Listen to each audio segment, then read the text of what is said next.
Book two is book two of Plato's Republic is similarly like book one, just incredibly rich, and so much goes on. And I won't, again, I'm not going to try to. This is not really a review in the normal sense of the book. Perhaps the most important things in the book I'm not even going to mention. I want to go straight to something, again, a detail in book two that's always struck me.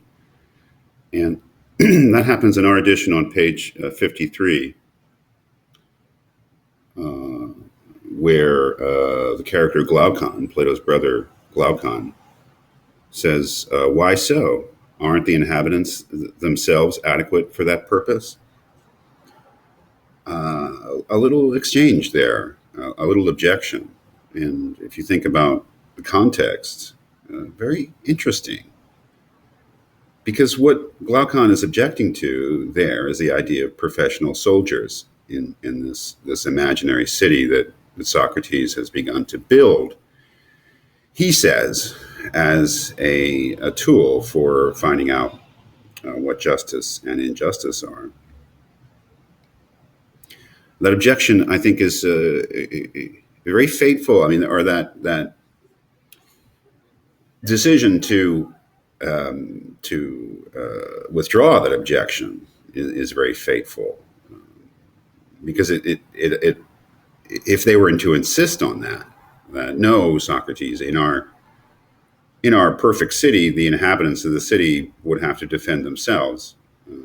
That is, the citizens would have to also be soldiers, and there would be no professional soldiers, which is the world that they live in. That is, they are Athenian men, they are citizens, and of a certain economic class, and so they were expected in times of war to fight. That's how their world worked. There were no, in their communities, professional soldiers.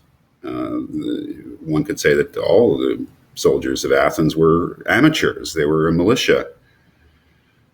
But Socrates, through his, really just pure logic, is able to persuade them that that's not a good idea.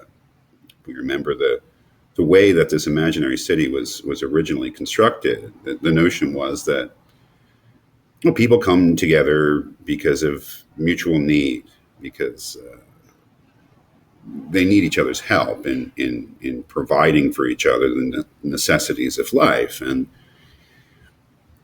the logic of that, Socrates says, means that everybody should basically do one job for which he is best suited, which is another interesting thing that he slips in there. And this will be good for everybody, because we have this division of labor where everybody's doing what they're good at and producing for everybody, rather than trying to do everyone trying to do everything for themselves. We will have a much more efficient production of the necessities of life, and the people will be better provided for. And so everyone should stick to his own craft. Everyone should stick to his own trade, one may say. And that the job or trade of defending the city against its enemies, fighting its wars, since the skill of being able to fight in battle is definitely a hard-won skill. If you think about what the hoplites, the foot soldiers of a Greek army had to do. They had to learn how to carry these enormously heavy shields and weapons, and be able to fight together in some sort of coordinated way. That was a very crucial thing to be able to learn. But traditionally, the citizens of the city learned how to do it. They trained, and they were very successful in fighting. But Socrates convinces them that it would be better off if someone were to devote their whole lives to it. I think this is a very fateful little concession on the part of Socrates' conversational partners here, to say that that's correct, that someone should devote their whole lives to it. Because certainly in the traditional notion of what it meant to be free, what it meant to be a citizen of a free city, it was a city that defended itself, that was responsible for its own warfare, basically, and defense. But this concession really is crucial, obviously, for the whole book, because these guardians become the almost entire focus of what Socrates is interested in building this city, how they're to be chosen, how they're to be educated, what sort of people they are. Obviously, they're revealed in Book 5 to be philosophers, and that's very crucial for the overall argument of what Socrates is getting at in the Republic. But that moment of resistance on the part of again Glaucon, page 53. Wait a second, we don't do things this way. We don't have professional soldiers. We defend ourselves. The ordinary person is expected to be a soldier.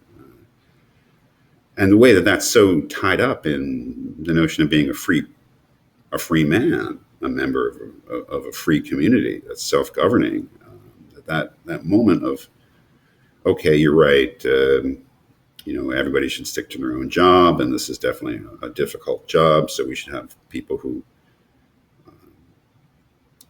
devote their whole lives to this sort of thing because they'll do it better than the ordinary amateur person trying to be a soldier. This is a very interesting and fateful thing in terms of the kind of city that Socrates will be building in the rest of the book.